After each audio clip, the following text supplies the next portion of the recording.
क्या है भागवत? सबसे पहले तो भागवत सुनने के लिए पात्रता चाहिए। सहज नहीं है भागवत सुनना।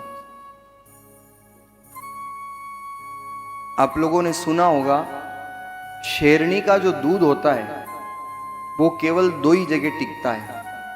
शेरनी का दूध केवल दो जगह टिकता है, या तो शेर शावक के उदर में, पेट में, और या फिर स्वर्ण पात्र में, सोने के पात्र में। शेरनी का दूध अगर किसी अन्य पात्र में ले लिया जाए तो उस पात्र को विदीर्ण करके वो निकल जाता है। ये सत्य प्रमाणिक बात है। पात्रता, ये 7 दिन हम अपने हृदय की उस पात्रता को जागृत करें कि प्रभु की कृपा हमारे ऊपर बरसे, प्रभु का प्रेम हमारे ऊपर बरसे। क्या है भागवत? 4 शब्द है।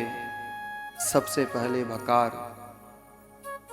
भकार से तात्पर्य है जो भक्ति प्रदान करे। गकारस्तु ज्ञानवाचक। भाग दूसरा शब्द है ग।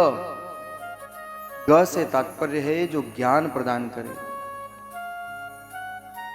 तीसरा शब्द है व। वकार से तात्पर्य है जो वैराग्य प्रदान करे। और तकार से तात्पर्य है तत्व। ये भागवत वो ग्रंथ है जो जीवन में भक्ति, ज्ञान, वैराग्य रूपी तत्व को प्रदान करे। उसे भागवत कहा गया है, उसे श्रीमद् भागवत महापुराण कहा गया है। क्या भागवत की महिमा करूं? अनेक अनेक संतों ने अनेक अनेक उत्प्रेक्षाएं प्रदान की है। इस कलयुग में ये वो तरणी है, वो नौका है जिसका आश्रय लेने मात्र से जीव का कल्याण हो जाता है। क्या है भागवत? वेद वेदांत के गली गलियारों में भटकने की अपेक्षा अगर आज की भाषा में आपको समझाना चाहूं, विज्ञान का युग है, सोशल मीडिया, मल्टीमीडिया का जमाना है और आप सबके हाथ में मोबाइल है, यह आपने कथा के पहले प्रूव कर दिया। लेकिन एक बात आपको कहना चाहूंगा, उस मोबाइल को जब आप यूज करते हो, सबके मोबाइल में अपना अपना पासवर्ड लगा हुआ है। लेकिन अगर गलत पासवर्ड लगाओगे तो लॉक खुलेगा क्या? बोलो, खुलेगा? नहीं खुलेगा। उस फोन के लॉक को भी खोलने के लिए करेक्ट पासवर्ड चाहिए। ऐसे ही श्रीमद् भागवत महापुराण वो पासवर्ड है जो वैकुंठ के दरवाजे खोल देता है, जो जीव के लिए भगवान के गोलोक धाम का रास्ता बना देता है। ये भागवत वो ग्रंथ है जो जीवन का जन्म मरण मिटा देती है। सबसे बड़ी परिणति क्या है भागवत सुनने की?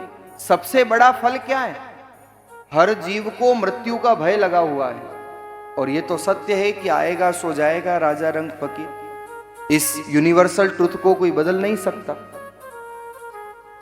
और ये संसार का वास्तविक सत्य है, क्योंकि ये क्रम दिन रात चलता रहता है। ये सृष्टि का क्रम है जिसको आदि गुरु शंकराचार्य जी महाराज वर्णन कर रहे हैं। पुनरपि जन्मं पुनरपि मरणं पुनरपि जननी जठरे शयनं। पुनरपि जन्मं पुनरपि मरणं पुनरपि जननी जठरे शयनं। इह संसारे खल दोस्तारे कृपया वारे पाहि मुरारे। इह संसारे खल। सभी गाइए भाव के साथ। करना क्या है? शंकराचार्य जी महाराज कहते हैं, भज गोविंदम भज गोविंदम गोविंदम भज मूढ़मते। भज गोविंदम भज गोविंदम गोविंदम भज मूढ़मते। गोविंदम भज मूढ़मते। गोविंदम भज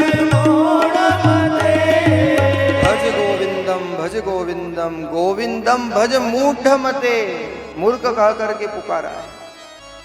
क्योंकि जो भगवान का आश्रय नहीं ले वो संसार में सबसे बड़ा मूर्ख। और इसलिए जो ये जन्म मरण का चक्र चल रहा है, पुनरपि जन्मम पुनरपि मरणम पुनरपि जननी जठरे शयनम, 84 लाख योनियों में भटकना पड़ता है जीव को। और इसलिए इस 84 लाख योनियों में भटकने के पश्चात जब भगवान की कृपा होती है तो मानव देह प्राप्त होता है। और मानव देह मिलने के बाद भी मानव तन दुर्लभ मिल्यो, अरु भाग्य मिल्यो सतसंग, समझ पाय सतगुरु कहे, अब जनमन कीजे भंग। दुर्लभता से ये मानव देह मिला, जीवन के अच्छे पुण्यों से सत्संग भी मिल गया। बस अब ये जीवन खाली न चला जाए, ये जीवन बिना भजन के न चला जाए, यही हमें प्रयास करना चाहिए। क्योंकि आप उस ग्रंथ के सामने विराजमान हो, ये कोई साधारण पुस्तक नहीं है, ये कोई साधारण पोथी मत समझना। भागवतकार वर्णन करते हैं, तेने ये वांगमयी मूर्ति प्रत्यक्षम वर्तते हरि, ये भगवान की वांगमय मूर्ति है और साक्षात भगवान का ये स्वरूप है, हरि का स्वरूप है। क्या प्रमाण है कि भागवत जी हरि का स्वरूप है? वेद भगवान ने भगवान के स्वरूप की जब विवेचना की तो वेद भगवान कहते हैं, भगवान कौन?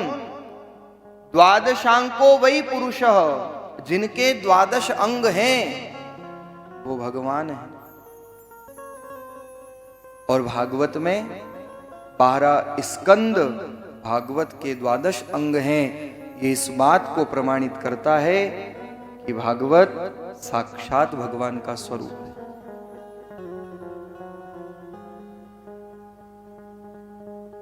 भागवत वो ग्रंथ है जो जीव को परमात्मा से स्पर्श कर देता है।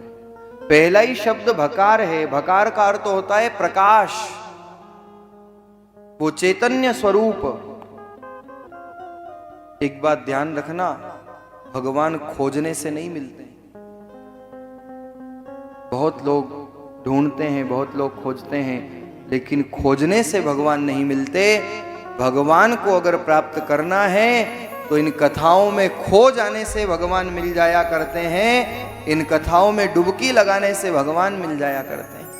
संसार में कोई पानी में डूबे तो डूब जाता है, लेकिन कथा में अगर कोई डूबे तो संसार सागर से वो तिर जाता है। ये भगवान की अनूठी अनुकंपा है। भगवान खोजने से नहीं, भगवान उनके भजनों में खो जाने से मिलते हैं। क्योंकि ये कथाएं जीवन में दृष्टिकोण प्रदान करती है, और जैसी दृष्टि वैसी सृष्टि, यथा दृष्टि तथा सृष्टि, ये भागवत का महात्म्य है। क्यों?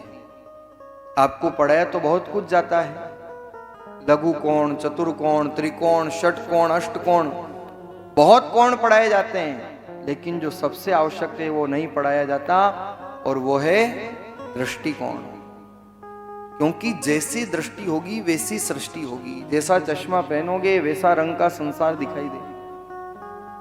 भगवान योगेश्वर कृष्ण ने दुर्योधन और युधिष्ठिर दोनों को भेजा था। दुर्योधन को कहा था जाओ कोई एक अच्छा आदमी लेके आ जाओ, और महाराज युधिष्ठिर से कहा जाओ महाराज युधिष्ठिर कोई एक बुरा आदमी लेके आओ। लेकिन आप आश्चर्य करेंगे, दोनों खाली हाथ लौट आए। क्योंकि दुर्योधन की नजर में संसार में कोई अच्छा नहीं था, और युधिष्ठिर महाराज की नजर में संसार में उनको कोई बुरा नहीं दिखाई दिया। जैसी जिसकी दृष्टि थी वैसा संसार दिखा। कई लोगों को अच्छाई में भी बुराई ढूंढने का स्वभाव होता है, उनको कहीं न कहीं कुछ न कुछ कमी कैसे निकालनी है, पर छिद्रानुवेशन का स्वभाव होता है। बहुत सारी अच्छाइयां भी तो है संसार में देखने के लिए। इसलिए ये भागवत दृष्टिकोण प्रदान करती है। और कौन सा दृष्टिकोण प्रदान करती है? भागवत वो दृष्टिकोण प्रदान करती है कि राम रया भरपूर दूर काहे को फिरी है। वो परमात्मा पत्ते पत्ते जर्रे जर्रे में है। ये दृष्टिकोण भागवत प्रदान करता है।